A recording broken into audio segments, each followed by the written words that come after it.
Hi, and welcome to Charlotte Mecklenburg Library's Nonprofit Services Real World Crash Course Week 4. And we are excited to have everybody here, and we have two special guests with us tonight. Our week 4 is going to look at proposal budgets or proposal writing and program budgets. And we have two experts here that know a lot about those two subjects. We have Dave Holmes and Alexis Flannigan, both from Candid.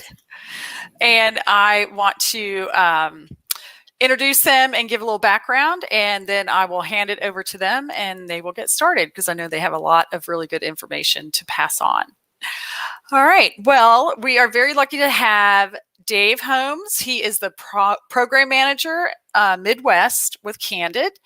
He coordinates the training, reference, and research services for the Midwest region. He returned to the Foundation Center, which is now called Candid, in 2015 from a position as senior consultant at Grants Plus, writing grants and doing research for a variety of large and small nonprofit clients. I told you he was an expert. In his initial 9-year tenure with the Foundation Center, Dave served in various roles: regional training specialist, interim director of Foundation Center, Cleveland, and director of capacity and leadership development. Earlier in his career, Dave served as a program officer for the Stalker Foundation in Lorain, Ohio, and as the director of grants and prospect research at Notre Dame College in South Euclid, Ohio. He's a current board member of Joel's Place for Children, an upcycle parts shop, and a former board member of the Association of Fundraising Professionals, Greater Cleveland chapter, and of Joyful Noise Music School. He holds a bachelor's degree from the University of Pittsburgh, an MA from Villanova, and an MLIS from Kent State University. And an MLIS is a Master's of Library and Information System Science.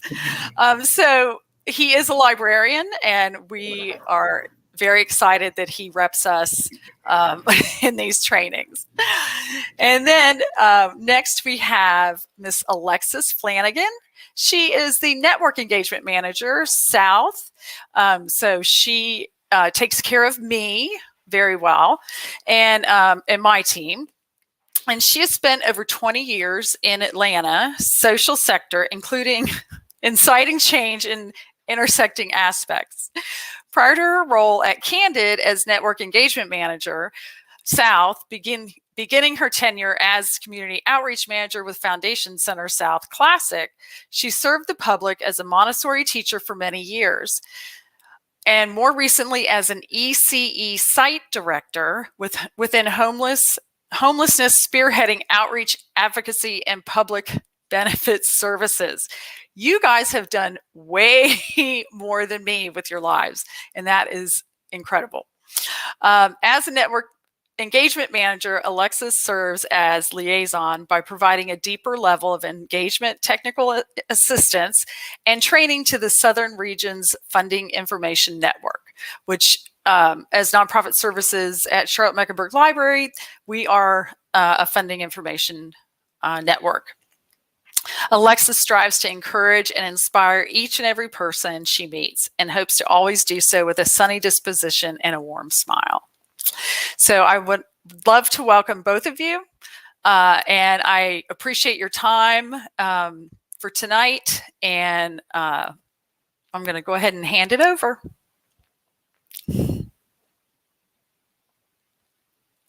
All right, Alexis. Hello. Hi. Well, thank you so much, Christy. I really appreciate it. And, thank you. Thank you for having us. So welcome. And today we're going to take the majority of 2 1-hour sessions, and we're going to cram them into a 1.5-hour training, maybe even a little less, to give you a need to know how to of proposal writing and project budgets. Now, first we're going to start with proposal writing, and then we'll move into project budgets. But first, let's go over some basics, and we'll get into today's presentation.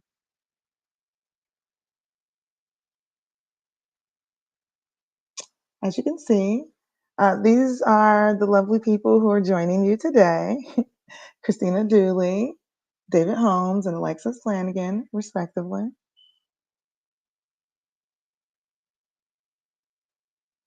So, what is Candid? So, we like to begin today by introducing Candid, the host of today's training. What is Candid?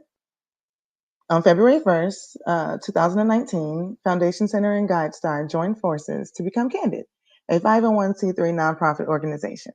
Together, these organizations brought a combined 88 years of expertise and millions of data points to Candid.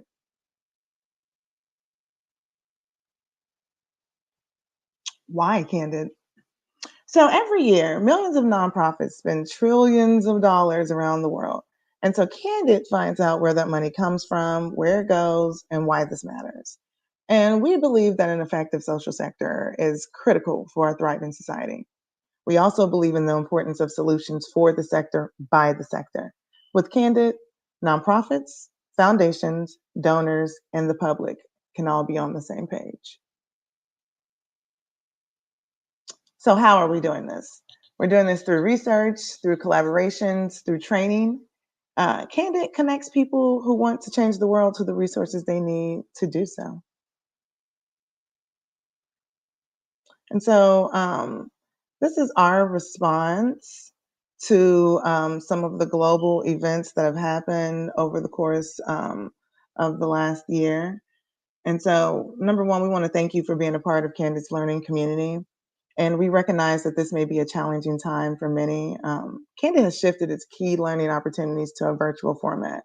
And you can check them out at the link bit.ly/Candid Learning Online. We've also invested in providing the social sector with the resources they need to make informed decisions about today's most pressing issues. So first, you can learn about COVID-19 resources at bit.ly/Candid Resources COVID-19. And then you can learn more about racial equity resources at bit.ly/Candid Racial Equity. All right. So we are recording this presentation, and I do believe that this link is going to be available through email. It'll also be on the YouTube page. Is that right, Christy, as well as your Facebook?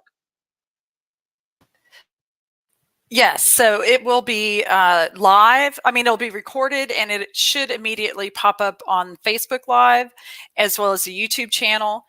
So anyone that needs to refer anyone to watch it, just tell them to jump on. You don't need to have a Facebook account to access the library's Facebook page.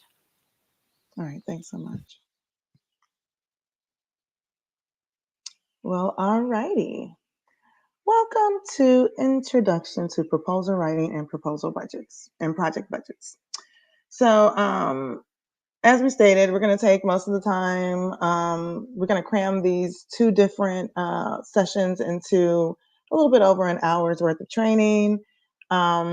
These are two separate trainings that do exist either on Candid Learning or on Candid's YouTube page in their entirety. Feel free to look those up if you're interested, and buckle up. Let's go.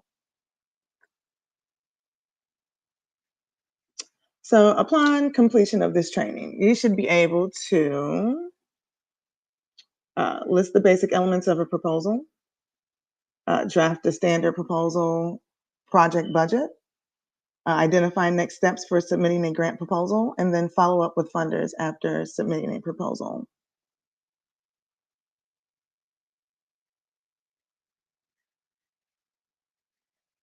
Wait, go back one more, Jeremy. Thank you.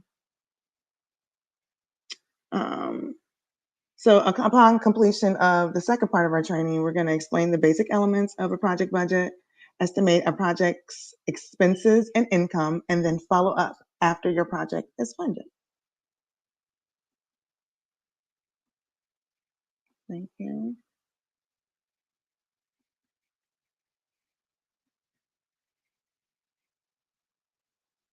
Okay, so first, let's get into the process. Planning is an important first step in the proposal writing process, and grant seeking is very competitive, and you need to be very prepared when approaching funders. And Jeremy, you can do the first. Thank you so much. Now, in getting started, you want to make sure that you give yourself enough time to go through each step of this process so that you can end up with a competitive proposal. Once you submit the proposal to the foundation, they will have their own process for reviewing the many requests they receive. Thank you so much. And stay right there for me. Next, you're going to try to decide what kind of support you need. Funding for general operations, funding for a specific project or program, or something else, such as equipment or a building renovation, is often easier to secure funding for a specific project or program than general operating funds. Keep that in mind. Okay.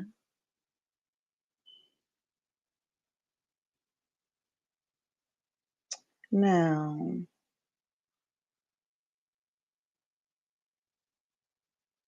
let's go into, um, oops, sorry, y'all.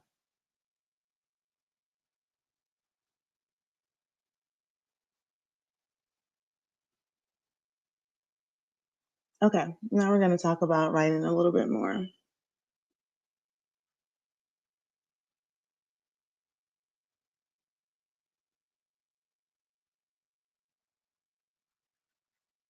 So, using our database, Foundation Directory Online, that's going to help you identify the funders who are going to give you your field of interest, your geographic focus, and the types of support you're looking for.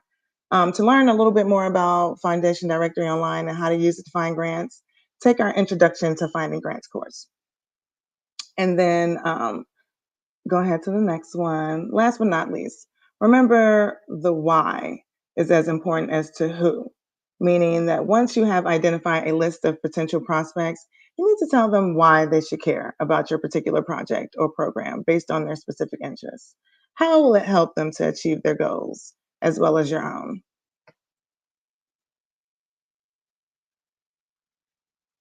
Okay, let's go into formatting. So many funders are moving to online formats, or they may have had their own application form. So, no matter what format the funder requests, the types of questions they ask are very similar. It's important to note that some funders will not have a specific format at all, but will just ask you to provide the answers to a series of questions. If they don't have a specific format, the structure we'll cover in this course is a good one to use. Either way, I would recommend putting together a boilerplate proposal using the format we're about to go over for every project or program for which your organization needs funding. It's a good way to think through all of the questions a funder might ask, regardless of what format you will eventually put the information in. Now, in addition, it is very hard to write and edit your proposal in the limited space and character restrictions most online applications provide. So it's very helpful to have a basic template which to cut the past descriptions and information from the online applications.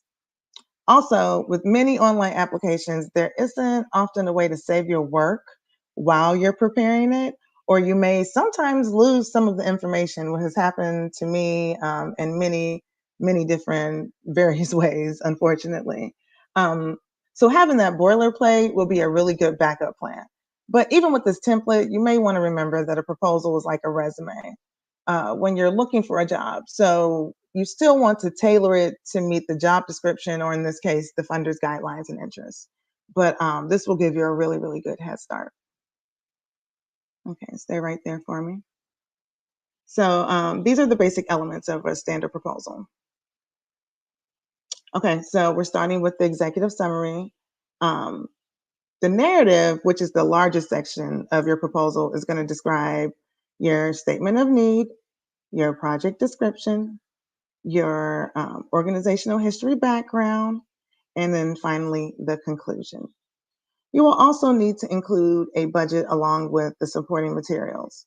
For more information on how to prepare a project budget, I personally would strongly recommend taking the full Introductions to Project Budgets course. And the budget is a very important way, it's a very important part of your proposal. And so we're also going to cover what to include in your supporting materials once we describe the basic elements. And that course is available live and online, by the way. Let's go to the next one. What funders really want to know?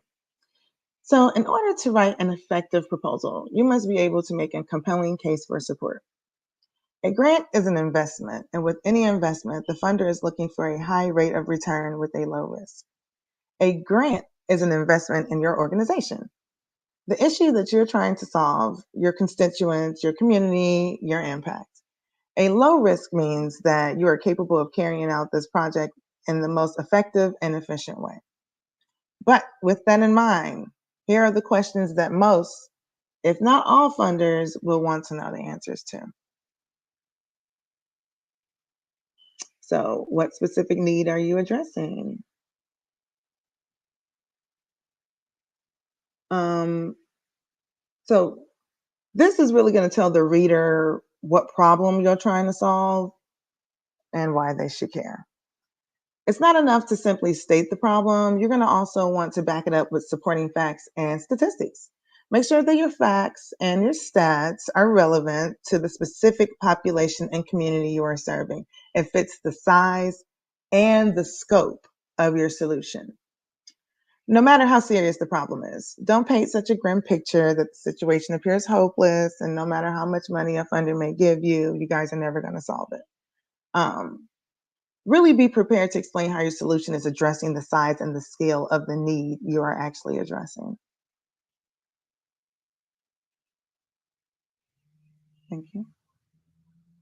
So, what are we trying to achieve? The project description will be the longest and most detailed section of your proposal. This is the section in which you're going to describe exactly how you plan to address the issue raised in the needs section with measurable outcomes. This section will usually become with a statement of the project goals and objectives. And people and even funders do use these terms differently. But for our purposes today, we'll say that the goals are broad and they're general statements of what you plan to accomplish. Objectives flow from the goals, and they are specific and measurable within a realistic time frame. Some people use the SMART acronym to describe objectives, which means that your objectives should be specific, measurable, achievable, and realistic with a defined time frame. You should also discuss whether the issue is currently being addressed. If so, how will your solution be different?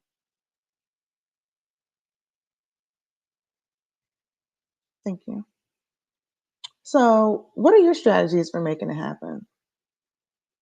Your project description should also detail the particular methods you will use to implement your project. In other words, what are your specific strategies for accomplishing your goals and objectives? This section details your plan of action, which should clearly explain the who, what, where, when, and how of your strategy. How will your plan be implemented, including who will do the work? What is going to happen? Where will it happen? When will it happen? In addition to a well thought out description, you should also include a timetable or a step by step plan showing exactly how that plan will be executed and completed. Be sure to also emphasize any collaborations or partnerships you may have with the other organizations or community groups. Foundations like to see their organizations working together in a collective and in an innovative way rather than duplicating efforts. Along those same lines, if you believe that your project is replicable and can be a model for others, include that information as well. It will help demonstrate that funding your organization or project will have a more long lasting and far reaching impact. Thank you. How will you evaluate your project and know that you're successful? So, this is an important question that funders will ask. Your evaluation process will show them, but also you, if you have achieved your goals and objectives. Um, It will also help you measure your success and overall impact and prove that what you're doing is making a difference. There are many kinds of evaluation techniques, and that's going to depend on different factors. But here are a few things that you can keep in mind. So, first, as mentioned earlier under goals and objectives, you can start by specifying your program, your objectives in measurable terms. Once you've done that, you can then identify key indicators of success based on your goals and objectives. Some things are easier to measure than others, like, for instance, how many people a food bank serves versus how you measure the success of a mentoring program for teenage girls. You should be sure to use both quantitative and qualitative measures. For example, if your goal is to raise the self esteem of teenage girls, how would you go about measuring the success of your impact? Um, some may ask, like, how would you even measure this goal? But there are a few ways. Quantitatively, decrease in detentions, absences, fights, tardiness, etc. Qualitatively, which is going to be based more on subjective measures, stories, anecdotes, things of that nature. It can be from quotes from teachers, parents using their own journals, peer discussion groups, things of that nature. Now, once you've defined what you will measure, you can also produce methods on how you're going to collect the data and analyze your activities. You should also develop a timeline, uh, and this is going to monitor the success of your program on an ongoing basis, not just the end of a project. So you can be sure that you're actually on the right track.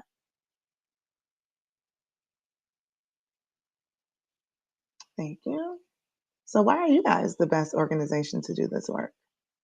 Every foundation is going to want to know this. At some point in your proposal, you will need to give the reader information about your organization as a whole. You can do that at the beginning or the end of your proposal.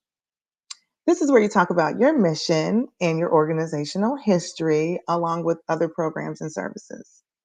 You're going to talk about your accomplishments, your reputation, your visibility in the community, and possibly your track record of success.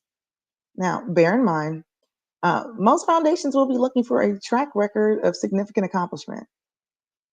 It is a competition. So if your organization is new and you don't have much of a track record, that could present some difficulty and a barrier in securing foundational support. And if that's the case, you might want to shift your fundraising strategy and spend your first year or two gathering support from individuals in your community who may be in the position to know your personal reputation and see the good work that you're doing.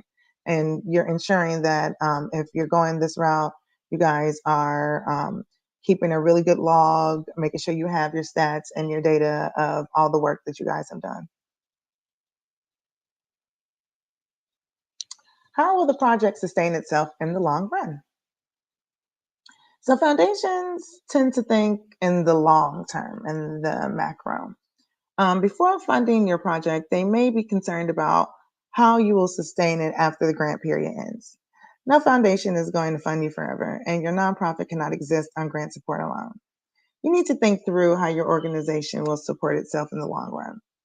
What is your business plan? How will you support your work if grant funding is not readily available? Overall, you should be sure to look for diverse streams of funding. And for more information on this topic, you can take our Introduction to Fundraising Planning. This is a class that's available on demand or live virtual on Candid Learning. So, executive summary. Now we're getting into the juicy stuff. The executive summary is one of the most important parts of the proposal because the reader will often read it first to determine if they want to read the rest of your proposal. If it does not catch the reader's attention right away, they may not continue reading. It also helps to have an executive summary on hand when making the initial approach. So it's good to have a one-page summary whether the funder asks for one or not. Most people who write proposals find that it's easier to write the full proposal first and then extract the key information to put into the one-page summary. Again, your executive summary will include your statement of need, the name of the project you are requesting money for, a brief description of your project, including goals and objectives, information about your organization as a whole, and how much money you are asking for, in that order if possible. Supporting materials. So, including the things we already discussed, there are a few other things that are going to be possibly required by the funder. Along with your proposal, you'll need to send a number of documents as requested by the funder. One is a copy of your IRS letter of determination to prove that you're a legal nonprofit. So, first and foremost, you must have your 501c3. Foundations are required by the IRS to give to charitable organizations for charitable purposes, and they have to report that information to the IRS so they can continue to give money to organizations, and they can't give it to organizations that don't have that tax exempt status, um, except for in special circumstances.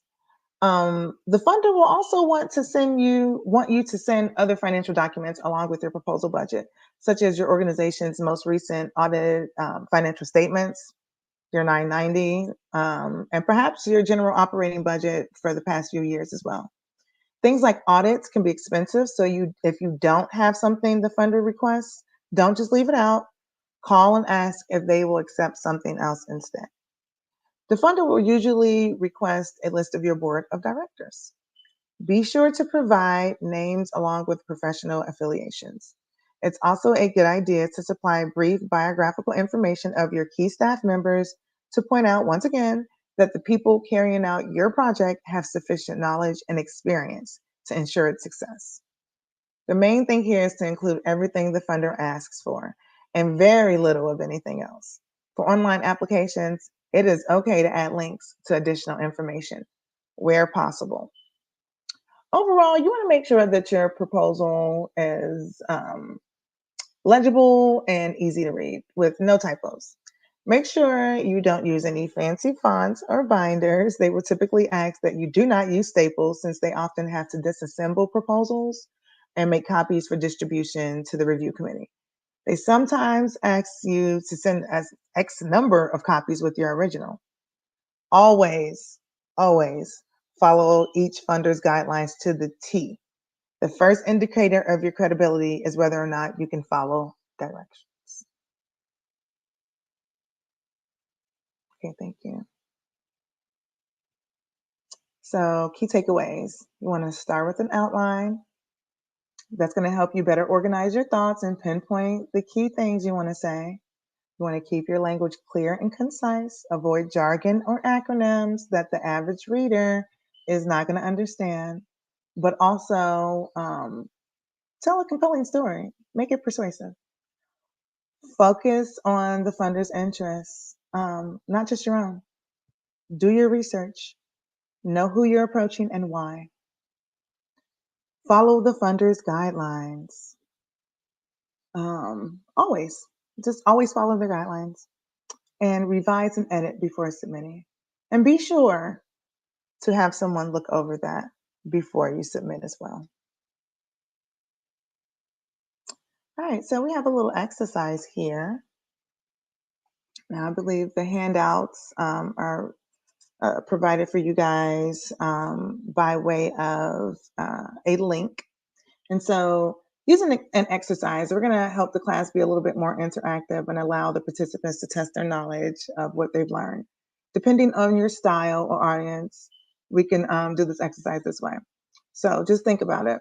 This is going to be optional. You want to make sure that you go through and do it step by step as if this is something that you plan on turning in. You want to draft your outline and focus only on the part that you're working on first. You want to look at the example handout that's there. You want to make sure you follow up with anyone in your immediate life to ensure that you have had someone look over it. And you want to make sure that in this particular exercise, this is something that you can utilize in the future. You can take those key takeaways from what we talked about today, fill in this project outline, Have someone assist you with that. Have someone join you. Have someone look over it. If you have someone that's also in the same place as you, you guys both do the project exercise and switch them and do a peer review. But this is a way for you to really get engaged and to understand what these foundations are going to be looking for when they are reading your outline or reading your letter of intent or reading your proposal. And thank you so much.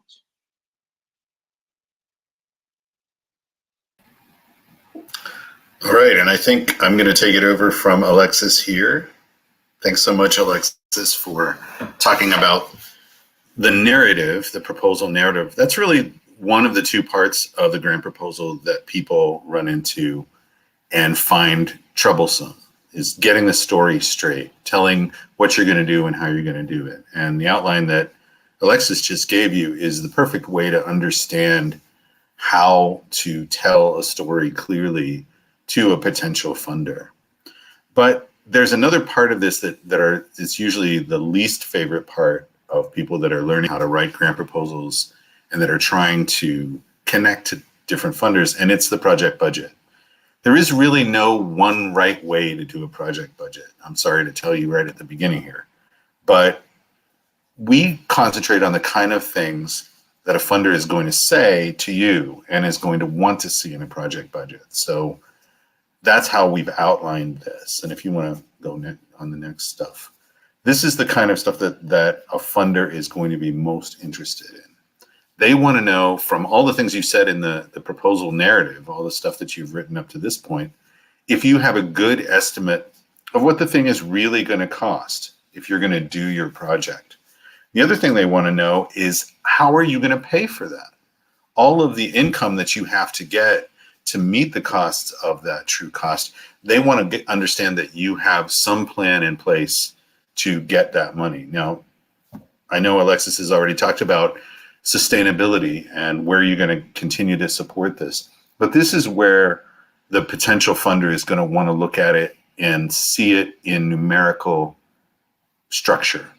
A lot of the people who are giving grants away, people that are reading your grant proposals, the board members, they generally will see 50 or 100 grant proposals over the course of time, just for one grant cycle. So they tend to look very closely at the budget because that's how they tell the different projects apart. That's how they understand what's a really great project and what's one that maybe is not thought through or is missing some important parts.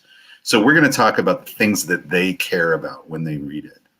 We're going to go into the different components of a specific project budget, and you can show the income. Income is one half of this. So when you talk about a budget, you talk about income and expenses, but income includes a whole bunch of different parts. So Jeremy, you can show them all there. So from the grants and contributions that you're going to get to support your project, the grant that you're writing now, that's part of what you include as income. But you also include any kind of donations that are going specifically to the project. And by the way, when I talk about a project budget, I am not talking about your overall budget for your organization. This is a specific subset of that budget that is just about this project that you're trying to raise money for. And it's going to be grant and contribution money. It's also going to be other sources of money that are going to go towards what you're going to do in this project. And that could be from selling something, you charge for different services, if you have events, if you have in-kind donations, all of those things go together into the income. There's also the expenses. And the expenses include direct costs. And by direct costs, I mean everything that is specifically necessary to buy for the project. That's a direct cost. And that includes all the people that work for you on the project, that's personnel. It also includes everything you need to buy for the project that aren't people that work for you. So that might include consultants that you hire, not employees, but consultants that you hire. That also includes all the other stuff that you have to buy. So the materials and if you have to rent space, if you have to do any kind of transportation cost, all of the things that are directly necessary for the project go into the direct costs. Also part of the expenses, though, is indirect costs. And I'll talk a little bit more about that later, because indirect costs are hard to kind of figure out sometimes. Basically, they're the cost of doing business. They're the other part of the expenses of any project that you do. So we'll go into both of these different ones. What we're going to start with is actually the expenses. Thing to think about when you're doing this, maybe you've already written out or outlined your grant proposal. If you know the project, you can plan the budget. You don't have to be an expert in finances. You don't have to be a specific genius when it comes to, how do I do mathematical kind of things. You just need to know the project clearly. So you can go to the next slide. That's your budget. Well, that's okay. You can go back to that.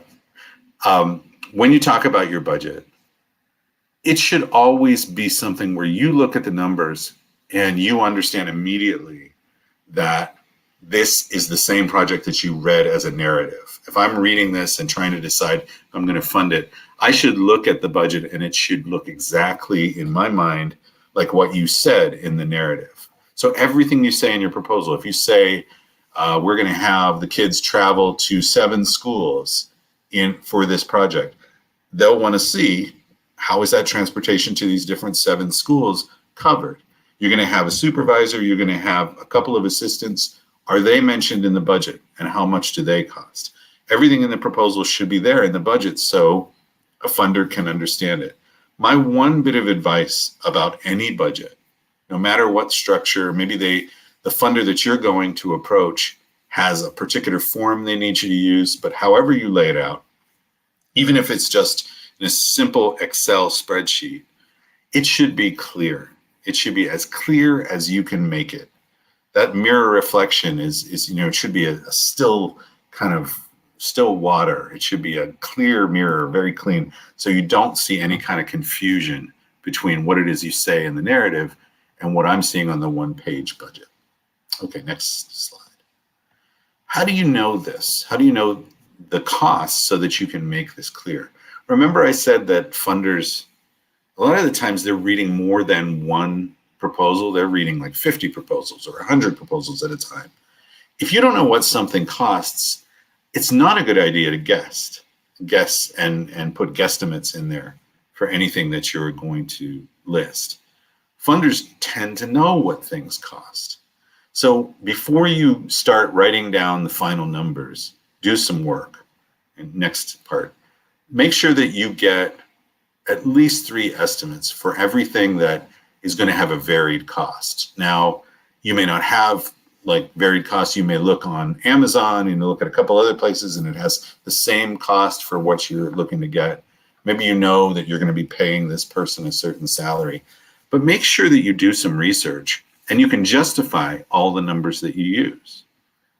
One thing that a funder does when they look through your budget is look at each number and say, why is this necessary and where did you get this number?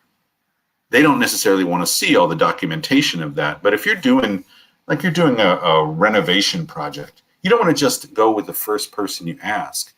Maybe they're really cheap, but maybe they're really unrealistic too. So maybe you need to get a second person. But I've done this with a project where I had to get a projector for a training classroom, and I had to get estimates on the installation of that projector, and one came in and it was like $10,000, and I'm like, that seems really, really high. And then the second guy was like, well, no, it's not $10,000. It's going to be more like $1,200. And I'm like, I don't think I can judge which one of these is reasonable. I think I need a third person to tell me.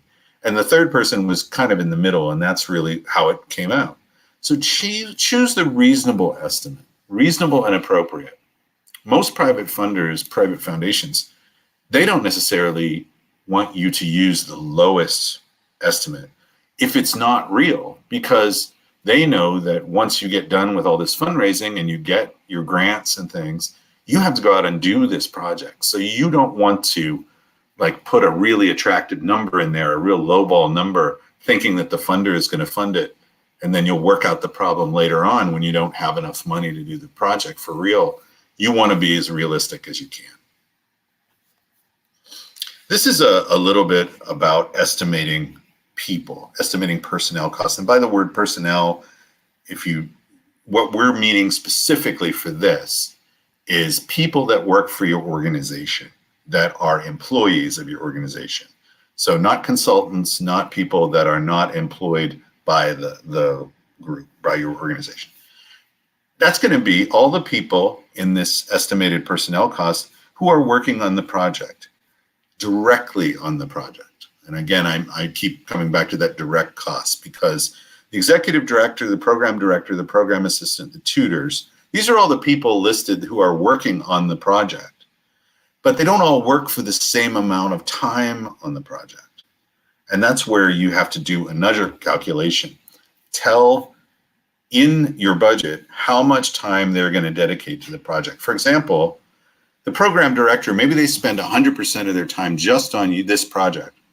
In that case, it would be 100% of their time that you would calculate and put that in the far column there with the amount. So if they get $20,000 a year, they spend you get $20,000 a year and they spend 100% of their time on the project. Then you put 20,000 over there in the column, next column. But an executive director, maybe they spend 10% of their time on this project and 90% of their time on other projects. If that's the case, you would put executive director at 10% of whatever their salary is. So if they make $100,000 a year and they spend 10% of their time on your project, you wind up putting $10,000 over there in the column, which is the amount for salary and wages. Another thing to worry about with that is make sure it's accurate. Make sure it really reflects what your calculation is. And the easiest way to do that is to put the calculation in the budget. You see that middle part between the executive director and the dollar sign over on the other side? The middle part can be where the calculation is. 10% of $100,000 could be your calculation. Anytime you explain the math or explain what something's doing there, that's called budget narrative. And most budgets are better if they have a little bit of budget narrative in there to explain stuff. The thing about personnel costs is it's not all just salaries. There's one more element when you think about the cost of a person working for your organization. And that's what makes it start to get complicated. You wish you could just list that you're paying them X amount of dollars. But in reality, when you pay somebody who works for your organization, they get a lot of money to work there, hopefully. They would get a lot of money to work there. But they also get a certain percentage of insurance. And they get some taxes paid. And they get other things that are benefits offered to all the employees of the organization. Every organization has a different fringe benefit rate, which is the cost of all of the different benefits. And so if you say all the salaries, I'll make the calculation easy. All the salaries in your organization add up to $1 million. And then all the benefits that you pay to all those insurance companies and all the taxes that you pay, those add up to $100,000. So $100,000 compared to $1 million, that's 10%. And that's your fringe benefit rate for this organization. The truth is, if you're an organization that has good benefits, your fringe benefit rate might be 20% or 30%. And you're not just paying the salaries to these personnel, you have to pay insurance companies and other places the fringe benefits. So we always add in the fringe benefit rate. So if my subtotal was $100,000 and my fringe benefit rate was 20%, I'd add in another $20,000 to get the real personnel total, the real cost of personnel, $100,000 plus $20,000, $120,000. By the way, at the end here, I'm going to show you a sample budget that you can take a look at. It's in your handouts. It's something that you can get anytime. You can download it there, and it will have a detailed budget that you can follow along with. So if you're not following me here, you can follow there in the handouts. But I want to go on to the next slide. I want to talk about the other parts of the direct costs. Remember, everything directly necessary for the project. That includes everything else that's necessary to run this project. And that could be people that you hire that you don't have to pay benefits for, people that are consultants. You pay them by the hour, or you pay them a certain amount, and they do their work. You want to list the people that are working on the project that don't work for you, but work on the project. They don't have to be there. None of this stuff has to be there. It's only if it makes sense with this project. If you have to buy certain supplies, you should list them out with what they cost. If you have to have printing done, or if you have postage paid for, you want to estimate that and put that in the non-personnel costs and calculate it. Travel, for example, you don't just put travel and then $10,000. That says to me, this person is going to take my $10,000 and go to, South America or something like that. They're going to have a vacation. You want to say, when you do travel, exactly what that means. A certain number of trips, a certain number of transports from students to schools or from seniors to their activities. Whatever it is, you want to explain it in that middle section, in between the travel part and the dollar sign part. Because if a funder thinks you're just kind of putting things in there and not explaining and not linking it to what you've said already, why would they give you the money? They wouldn't trust you. You have to list it out so people will trust you. And that includes for everything there. Food and beverage costs. If you have to feed somebody in order to make sure that they attend the programs, you got to list that in and list out the estimate of what that's going to be. If you have to pay for program equipment and program space, you should list that out so that everything in there, all the direct costs in there, add up to the non-personnel total.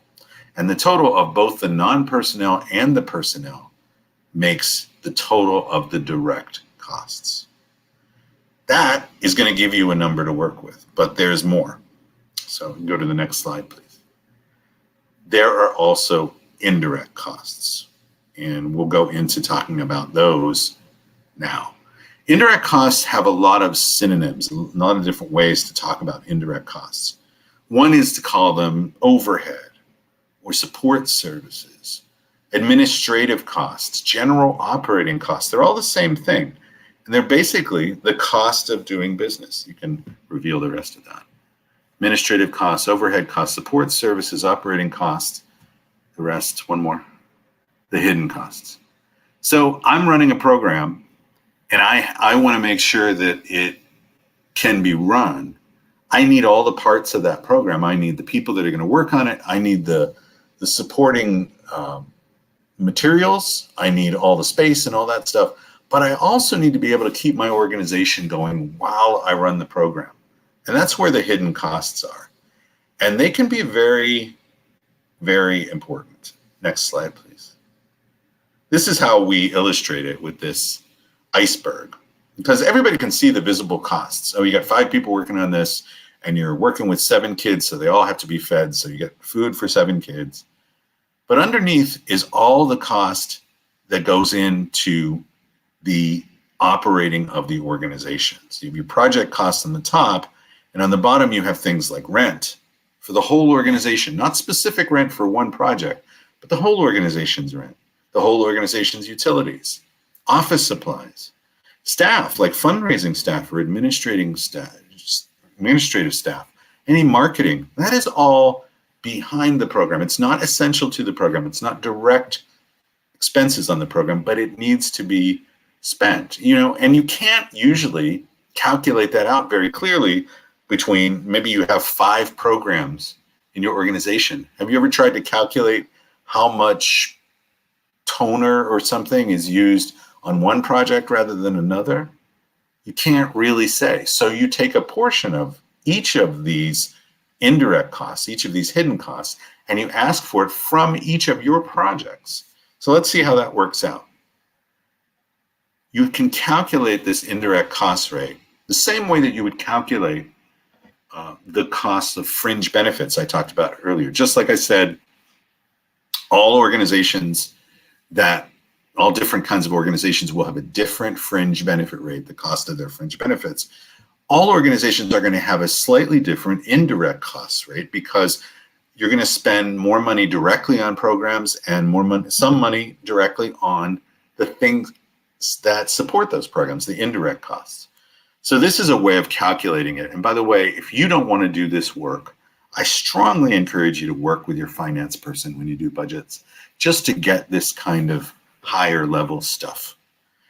They will tell you that in the 990 that your organization files, you have to report exactly what the indirect costs are, because they call that support services and administrative costs. You have to split out what you spend directly on program versus what you spend indirectly on operating the organization, the administrative. So this is a sample. This is an imaginary organization that has two main programs, a youth leadership program and a college prep program. When they add up all the direct costs, all the personnel that are working on it, all the non-personnel stuff they have to buy, the direct costs add up to $500,000. But then they add up all the other stuff, heat and lights and toner and fundraising costs and human resources costs and all the things that are not directly for the project. And that adds up in their organization to $100,000. So if we reveal the rest of that slide, you can see what the indirect cost rate for this organization is. It's a percentage, 100,000 divided in to 500,000. How much is indirect costs compared to the total direct costs? You see things like this all the time, right around the holidays. Somebody will say, well, for every dollar you give to that organization, 20 cents of that goes to administrative costs, to fundraising and to other support services. That's this calculation. That 20% there is 20 cents on every dollar you give them. And some organizations, 20 cents, 30 cents, that's not so bad. But there are some organizations where they spend 80 cents out of every dollar that you give them on administration, support services, indirect costs. That's not so good to a funder that's looking at that.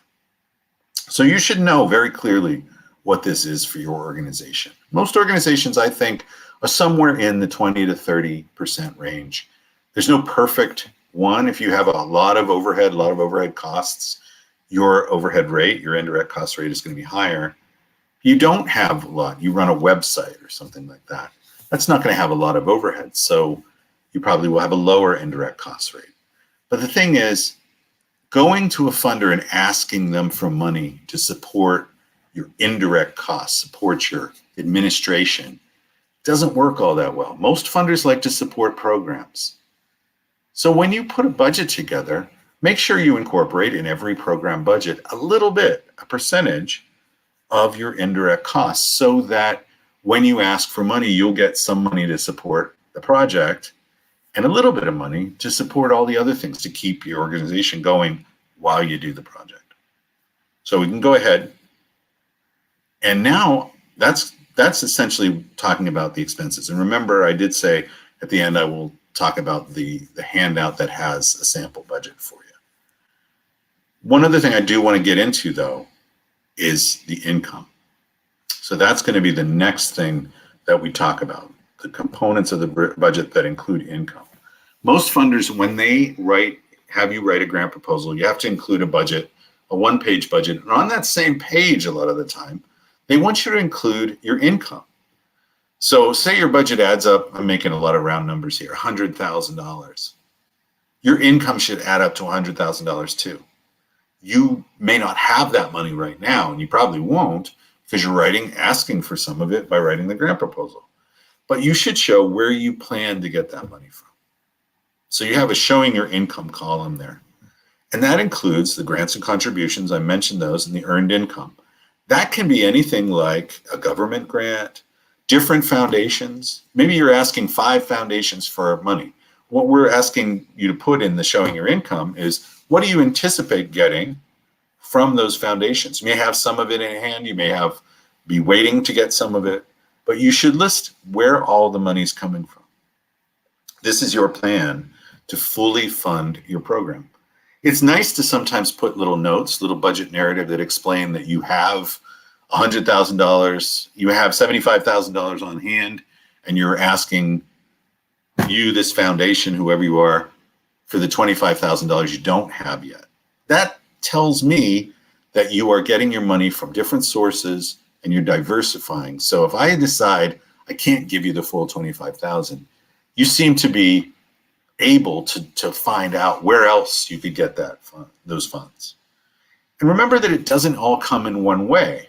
Corporations and foundations are going to give you grants, maybe individuals give you donations.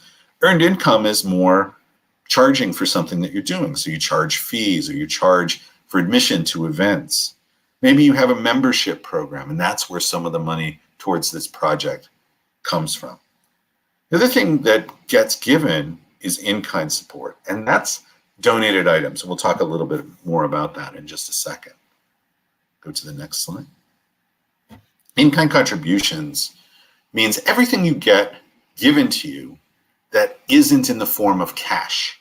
So that's including volunteers and volunteer time. So a lawyer volunteers their time to work for you, and that lawyer would charge you, if they weren't giving it to you for free, $200 an hour. You can count the amount of time that they've donated as an in-kind contribution, a non-cash donation. It's part of your income. Same with somebody donating computers. Those computers have a value.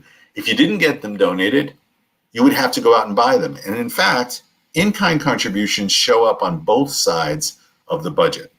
So if you have a budget and say you have a listing in there, computers, $10,000, that's your expense. And somebody donates those $10,000 worth of computers to you. You show that as an in-kind gift in the income, and you also show it in the expense, because if you didn't get that in-kind gift, you'd have to go out and spend $10,000 to get those contributions. Remember that in-kind contributions are very common in the nonprofit world, and it can be lots of different things. You can go on. It can be things like space with the slides. You can go on with the slides. It can be things like space. It can be like services, like marketing services, legal services, and it can be simply volunteer time. If volunteers are doing your work, you can add in volunteers and estimate what their value would be. And there is actually a way to calculate that through an organization called Independent Sector. They calculate the value of volunteer time. But the expenses and the income are the main things that any funder is going to want to see. Usually on a one-page budget, usually with plenty of explanations, budget narrative. They will also ask for additional things. You remember that when Alexis was talking, she was talking about the different things that are attached to a grant proposal, like the proof of nonprofit status. Well, you also have to attach a lot of financial information, and that might include an audit. A lot of foundations, a lot of givers request that you submit an audited financial statement, which is just so they can trust your funds, trust what you say the funds are.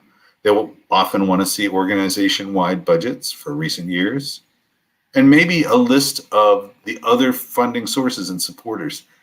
They tend to ask for what they need. And one tip I will give everybody who's writing a grant proposal is that when you look at the guidelines for what foundation you're going to apply to, they're always slightly different, even though they look very similar and you can use a lot of the same materials. The one thing that differs the most annoyingly, I think, is the attachments, the other information that they want you to share. So we suggest creating a document drawer, which essentially is maybe a desktop file that you have all of the things you need, copies of your audit, copies of your 990, maybe an annual report, whatever they ask for, you want to make sure it's available. And when you read their guidelines, look at this stuff first, because you'll be writing a grant proposal and you'll put everything together and you'll say, oh yeah, I got to see what attachments they want. And then you'll see it's something that's going to take you 5 days to get from your financial person, or that you don't have it all and you have to create it from scratch. It's always a better idea to have that stuff together before you start going through the stuff that you can turn out in a quick amount of time. So that's very common for any grant maker to require. So we'll move on from this. The budget is more than just a listing of finances and how you're expending and where you're getting the money. It's a promise that you make to the grant maker. So you write out your budget, you write out your proposal narrative, and you tell your story about what you're going to do. you list what you're going to do in the budget and how you're going to spend the money. Then when you submit that grant proposal, the funder is going to look at that and they're going to assume that's really what you're going to do. That's how you're going to spend the money. So you have to consider a few things after that grant is approved. And ideally, it would be approved. They say, yes, that's terrific. You're able to go on. But your budget is something you can't then just set aside. And everybody in your organization, all your project people and all the people doing your project can't set it aside either. It has to be considered through the grant period. Reporting requirements for grant makers tend to include things like, how much did you spend for real on this? We know you estimated you were going to spend $10,000 on computers. What did you really spend? And you don't want to tell them later, oh, yeah, thanks for the $10,000 for the computers. We got somebody to donate all those computers, so we just spent that on kind of what we wanted, candy and stuff. That does not fly. Funders do not like it when you say you're going to spend money on one thing and you spend it on another. So I recommend getting permission from a funder. So say you get a grant, you don't have to worry anymore. Your project's fully funded, but you have to change the project a little bit. Before you change it radically, before you spend a large chunk of money on something that you hadn't even put in the grant proposal, talk to the funder that's giving you that money and make sure it's okay. Most of the time it is. Most of the time, as long as you're spending the money along the lines that the funder wants you to spend it along, there's nothing to worry about. But if you're not, that's a problem. And you want to make sure that you get permission before you do any kind of change, because you don't want to betray the trust that that funder has in you. You want them to want to come back and give you money again in the future. You don't want them to feel like you cheat them. Don't know if we have any questions in the comments, but I want to make sure that I sum up the kind of things that I've been talking about and that Alexis is talking about. The key things to remember is to know that project backwards and forwards. When you submit a grant proposal, you get asked about 100 different questions from a good program officer who really wants to know, if he wants to give you a grant, he really wants all the questions that his board is going to ask answered. And so if you can't answer them, make sure that you know the answers before you submit a grant proposal and promise something that maybe you don't understand fully. The other stuff is estimate those direct costs as accurately as you can. Don't just guess. Don't round up. Don't say, well, 5 computers, $5,000. Really? Is that how much they cost? Is a funder going to look at that and say, that person didn't work too hard to try and figure out what these things really cost? Other advice, make sure you include a little percentage for indirect costs. It's always important to get enough money to do your project. It's a very, very bad situation when you don't include enough money for indirect costs. And then you have to still do the project the way that you said. Estimate whatever income you can get and make sure it's not just from one source. Any funder who sees that you are expecting them to pay for everything, unless it's a very small project, most funders look and say, we do not fund the entire project. We certainly don't fund 99% of it. We need to see where else you're getting your money from. And then the next stuff. We want you to make sure that you have a chance to do your own project budget. And we have a little worksheet that I included as one of the handouts. And I'm going to ask Jeremy to switch to the handouts just for a second, because in the handouts is a sample budget, and that's what's showing on your screen right now. This is from the handout from the project budget class. And you can see it has a budget filled in with grants and contributions, with earned income. It has totals, and it has additional information. So you see down in the personnel, it has the calculations for each of the different parts of the personnel. It has a fringe benefit rate at 11%, and it does the calculation for you there. This is a good, very basic, very simple project budget that might help you out. We also have a lot of definitions there. So if you can't remember what the difference between direct and indirect costs are, you will find that information. And I will recommend that you go to our website, candid.org. It's a free website. You can go to candid.org and go to the Candid Learning section.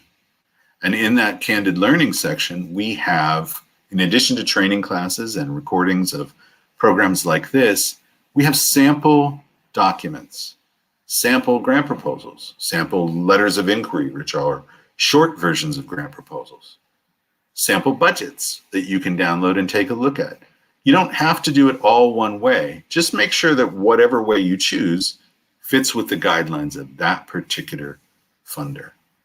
So these handouts, I hope, will help you in getting this cleared up. You can find them all at that bit.ly link that's appearing on your screen. You can download them. And we also provide lots and lots of additional information. So you can go to the Charlotte Mecklenburg Library and talk to Christy, and she'll be able to help answer your questions. But she'll also probably use our candid.org website, or even our online librarians, which are part of the Ask Us program that we have on the website. So I encourage you to do that too.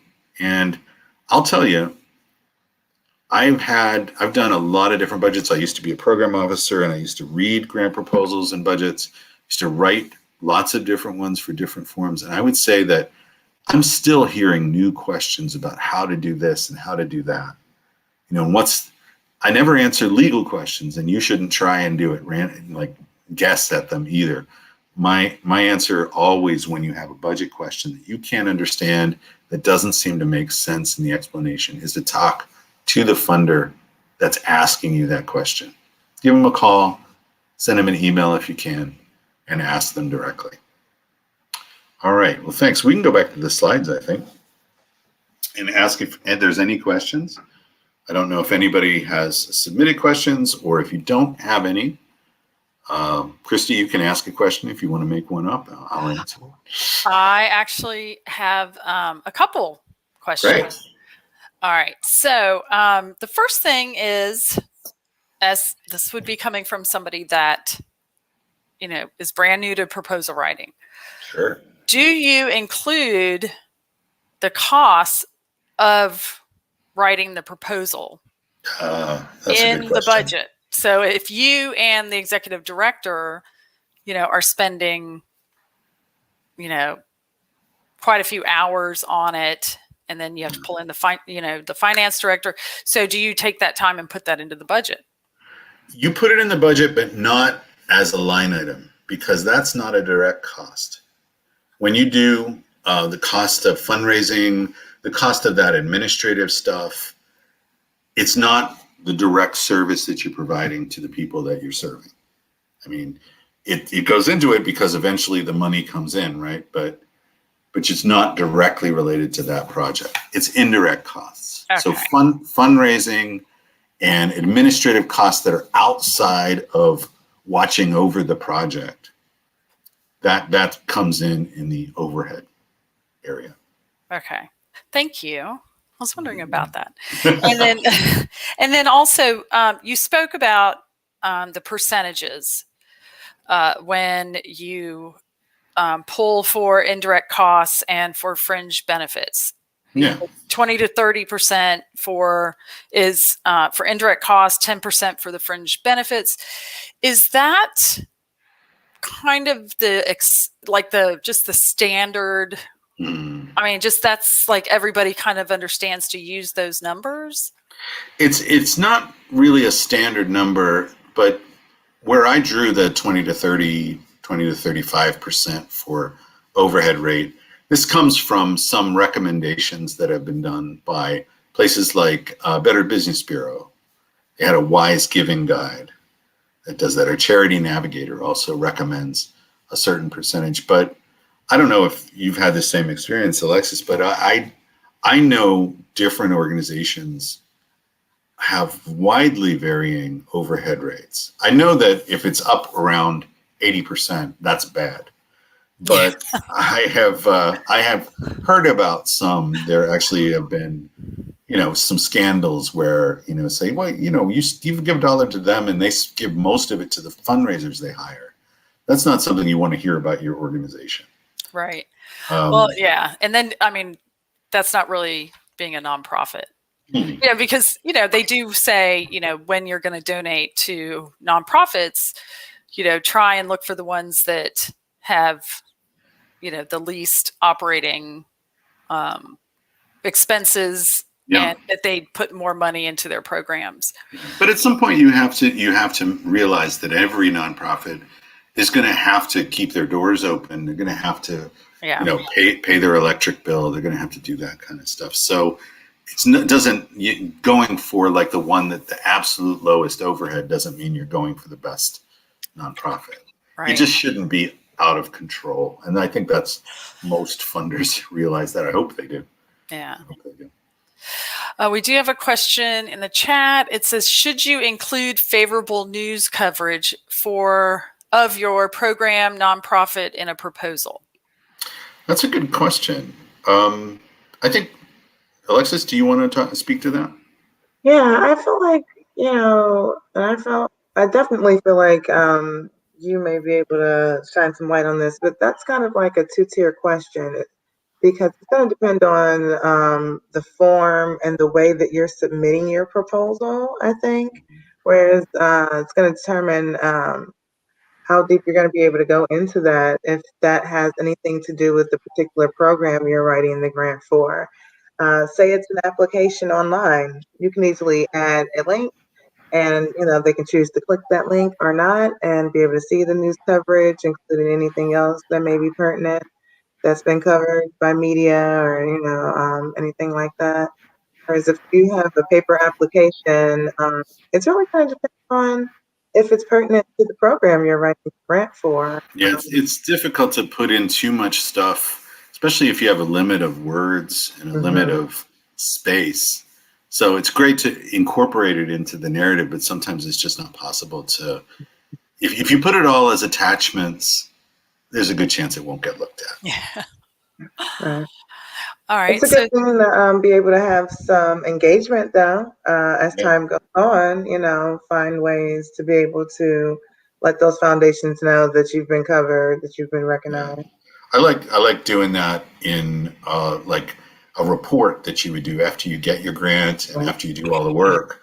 You send in a report and it shows all that kind of great press that you got. That makes a lot of sense, and that's really good. It's kind of like what we teach in classes about making sure that you ask them after the answer is no with getting the grant, is that asking them if you can continue to keep in touch with them. Right. So.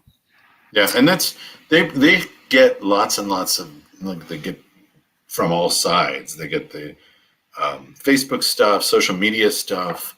Then they may also know a lot about you just by looking at GuideStar. GuideStar is one of our products as part of Candid. GuideStar.org is a place where anybody can look at your organization and find out exactly what your finances are, exactly what you're doing at any given time. And funders do a lot of research behind the scenes that you may not know about. Yeah. I love talking about Haley Scott. Is it Haley Scott? Jeff Bezos' ex-wife. Jeff Bezos' ex-wife? Yeah. Okay. And how Mackenzie Scott, right? Mackenzie. Yep. How she, her crew, how they chose the organizations to start looking at is that they went to GuideStar and they pulled all the platinum.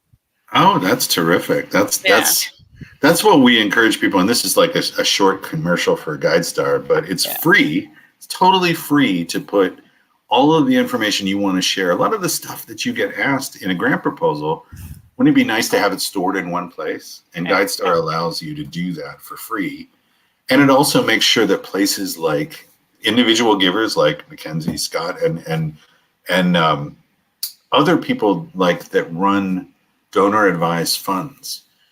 Most of the donor advised funds, you can't write a grant proposal and apply to them, but they use methods of doing research about nonprofits. And the number one way they use is to go into GuideStar and to see about who is sharing the most information, who's talking about, like, who's the most notable nonprofit in your area. You would find it on GuideStar. And we have a couple more questions. Where would you include thank you gifts for volunteers in the budget? Oh, so thank you gifts for volunteers for the project. That's part of, I think that could be in either part, since you're giving those thank you gifts in order to keep the project going. You want the volunteers to think well of the project. I would include that kind of the way that you feed somebody that comes to your program so that they'll come. You know, if it's an after school program, you want to make sure that everybody goes there is willing to be there and not hurrying off to go to dinner. So you feed them. You know, so I might work that in. You can do it a lot of different ways. You can make it something that's just an extra and cover it yourself through the overhead. But if you can justify why you would give it as part of the project, you can put it in your budget. I know here we can take it from a program budget. So it kind of gets grouped in there. Yeah, if it's government funding, I'll say that. There's a big difference between government funding and private foundation funding. Private foundation funding is often money given to the project as a whole. Government funding is often given with specific restrictions on that. Yeah. If any funder gives you money and says, don't spend it on X, you can't spend it on X. Right. You can't spend it on personnel. You can't spend it on stamps, whatever it is. Don't spend that money on that. Yeah. Very wise idea. All right. And here's another one. What are ways to engage with funders after you hopefully get the grant? And I would think this would be outside of your regular check-in meetings. So what would be the best ways to engage? Yeah, that's going to depend on the funder. Some funders, you know, you may not have any check-in meetings, you know. Maybe when you request that second year, that third year, maybe that's the time when they check in with you. You know, it depends. There are other funders who it may be a good idea to, you know, add them to the newsletter if it's not too incessant. You know, some organizations, you know, I get newsletters like literally every other. That may be a bit much for a funder. But if you have newsletters that you do quarterly or maybe once a month, but it has, you know, really great information about, you know, programs you're doing. Also, it's okay to send, you know, a thank you card or, you know, maybe a Christmas card or something non-denominational, something that may be an outside interest of the program officer you worked with. Yeah, it becomes less transactional that way. It's more about a relationship that you're building. Right. That's always good. You don't want to bribe them. You don't buy them a car or anything like that. But you can send them a Christmas card. Send them a birthday card. Yeah, I always think about the program officer from the Cleveland Community Foundation and how not really afterwards, but before, she was saying, you know, ask me to coffee, you know, engage with me even before you ask for the grant. So I always mention that in my classes. Yeah. All right. So, but don't spend a lot on coffee for it. Right. Because it's not going to be worth it. It's not going to pay off. All right. And then what are common reasons proposals are rejected? And we have Foundation for the Carolina coming up next week, so we're going to hold they can tell you all sorts of reasons why proposals are rejected. My reason. You have a reason why you reject them, Alexis? What's the main reason? I mean, I'm not. You know, it's hard to say main. I've known reasons from you didn't ask for enough. Your ask wasn't high enough. You know. All the way to you never really specified what you were going to use this funding for. A wonderful grant, well-written, beautiful story, perfectly written data, but what are you using this money for, you know? So yeah, that is a definite reality of the situation is you don't know who's reading it. Right. You don't know exactly, like I worked for a private foundation that was a family foundation, and it was like a family reunion when they got together to decide on the grants. And it was, the grandmother was there and her children and their grandchildren. It was fun, but it was also something where different thing that you wanted to anticipate any particular question that they might have. So my recommendation is try to eliminate questions. Give it to somebody else to read and have them ask those hard questions. Pretend that they have to give you $10,000 for it. And they're trying to decide whether to give $10,000 to you or $10,000 to another person. And it makes it easier to understand what other people see if you get it from their eyes. Yeah. Great advice. I've written grant proposals and sent them in and then realized I never asked for the money. Never put it in there anywhere. Please give me $10,000. I forgot to put that line in. And that's, you learn from that, but it's, I watched a funder and a grant seeker who had a relationship. The representative of the foundation said, well, just write something up and send it over, and then I'll approve it. I mean, that's all she had to do. Yeah. It can be very, very personal. Yeah. And it can be very informal. Yeah. So, all right, we have another question. What is the biggest budget pitfall that you see? Wow. The biggest budget pitfall. People lying on their budgets. People, I mentioned that, round numbers. I had a grant maker that once said this in front of a crowd. He's like, if you list out all your costs and they all end with 3 zeros, 1,000, 2,000, 3,000, I'm going to tear that up. I'm not even going to read it because I don't think it's real. And they want it to be real, even if it means you don't have to go down to the penny level, but find out what a computer costs. Find out, enlist it for real. Don't say, well, we don't have any staff, but we're going to do 200 meetings this year. I'm like, how are you going to do that? That's budgets that don't make logical sense. Those are people that need to come to this class. They need to hand it to somebody who will look at them and say, what are you trying to pull? I mean, what is that? Who are you kidding? If you're sincere in your budget, it doesn't have to be like gorgeously pretty, on, expensive paper or anything like that. If it's clear to somebody reading it, then they're going to do better with it. They're going to be more likely to fund it. Yeah.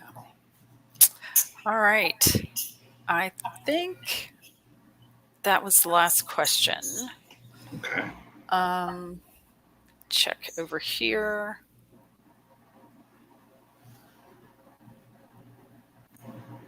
Oh, I think that might be it. Okay. Well, you can always find us. We're available at candid.org. Christy knows where we are. Yeah. You're not going to find us. I will hunt you down. Oh, man. But there's our newsletter if you want to get regular information on all of our classes that we do. So. Yep. And that Candid Learning is a fantastic website. So. All right. Well, thank you. And like the banner says, thank you so, so much. This is going to go live and it does pick up a lot of views. So this is so important to Charlotte, Mecklenburg's, and our surrounding county, to our nonprofit community, and even just people in the social sector that are interested in how this whole process works.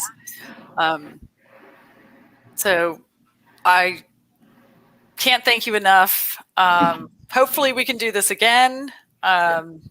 I'm hoping we can do something similar in the next, I was going to say semester, but the next, the next half of the year. So, and in appreciation, we will be sending you a Charlotte Mecklenburg Library t-shirt that will be going out in the mail probably next week. So, and I'd like to wish everybody a happy spring and a happy Easter. And I kind of picked up this new tagline of "Be well, stay happy, and try kindness." Oh, that's nice. I love it. Thank All right. you. Good to see you all. All right. Bye-bye. Take care. Bye. Bye, y'all.